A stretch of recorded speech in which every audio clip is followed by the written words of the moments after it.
from a fishhook talk negatively about Don King because of his success, or?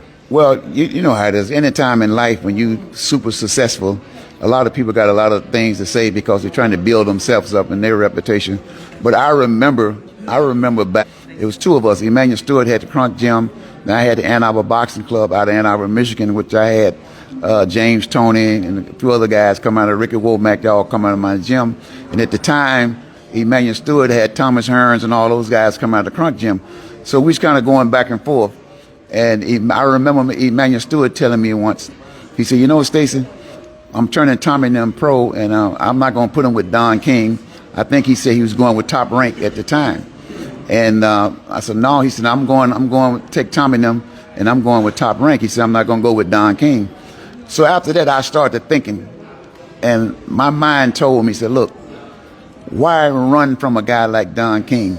He's not the type of guy you're running from. He's the type of guy that you run to, because at that time, he's at the top of the game. And why would you run from him? Why would you be afraid of him? So when I got the opportunity, I went to Don.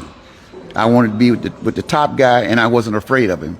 And he knew that I had, he could feel that Stacy did really respect me, because when I went to him with Tony Tucker, we was in a meeting, and he said, look, brother man, I want you to work with me with Tony, and I want you to do these different things. I stopped him right there. I said, listen, Mr. King, let me explain something to you.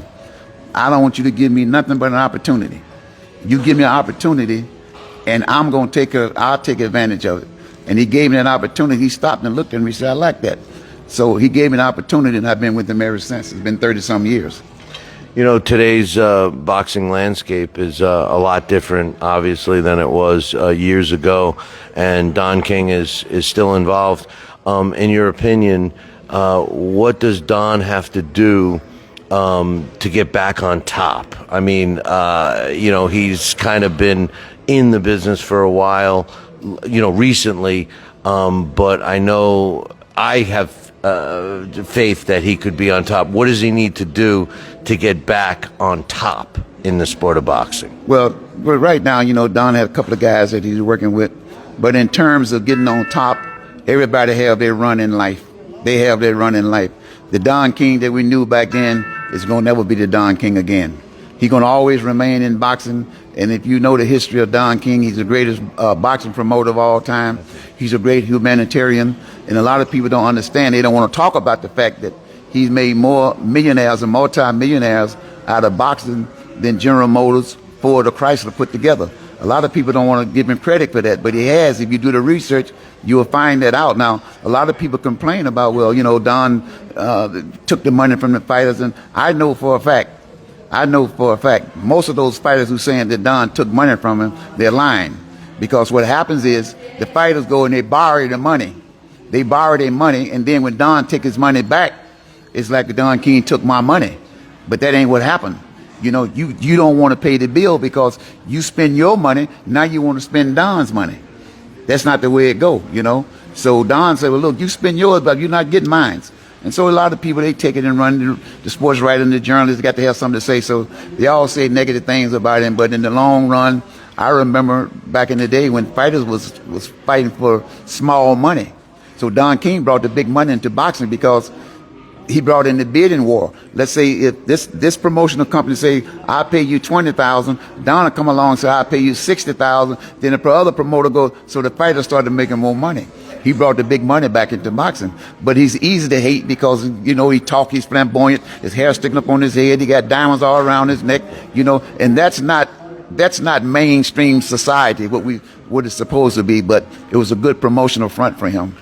You know, I'm glad you brought that up, and being a little controversial myself, one of the things I've always respected about Don King is, you know, he makes a deal with a fighter, and the fighter's happy at the time that the deal is made. Right. And then, you know, the press may say he made this, he made that, and then all of a sudden the fighter starts complaining that he didn't get enough money. My thought is always like the time to negotiate is before you sign the paper. What's your thoughts? My thoughts are, okay, if I sign the contract say I'm gonna fight for $10 million, and Don make 30 million, then that's what the problem come in. They say, well, listen, okay, Don, you made all more money. I only made 10 million. Yeah, but and you signed made- the contract for but- 10. But you made the contract.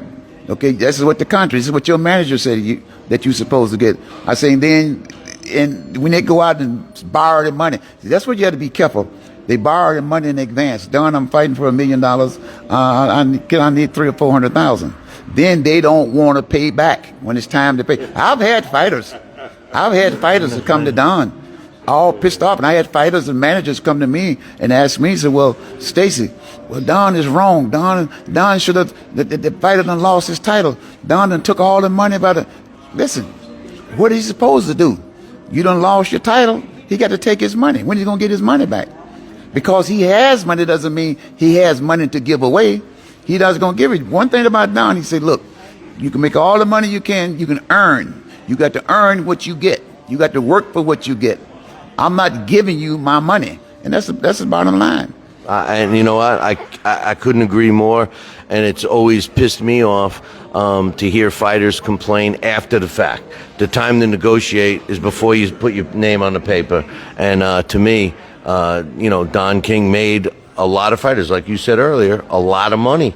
The truth of the matter is I agree with you. I in my lifetime, I think Don King was the best promoter ever. How did he influence your career?